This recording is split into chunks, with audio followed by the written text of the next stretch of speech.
Moi, j'ai accompagné des gens qui étaient à découvert en permanence, donc de 1000 euros de découvert tous les mois. Et en fait, ils me disaient, bah ouais, mais j'arrive pas à gérer, à remonter la pente. Et ce qu'ils réalisaient pas, c'est que s'ils arrivaient à être à 1000 euros par mois de découvert, c'est qu'ils arrivaient à gérer une limite, en fait.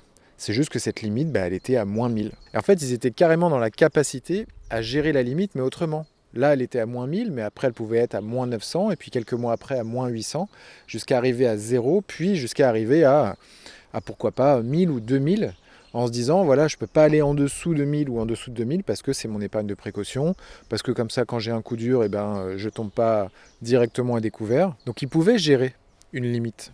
Ils savaient le faire, ils le faisaient déjà. Mais ils n'y arrivaient pas parce que dès qu'ils avaient un petit peu d'argent sur le compte, il y avait l'émotionnel qui revenait et qui les faisait dépenser. Et donc une des solutions pour sortir de ça, ben, c'est d'aller voir l'émotionnel, d'aller voir ce qui se passe, d'aller voir l'enjeu, d'aller voir pourquoi est-ce que la personne dépense. Et pas tant. C'est aussi très intéressant de savoir combien elle dépense, et de savoir dans quoi elle dépense, et de savoir quelles sont ses priorités dans la vie.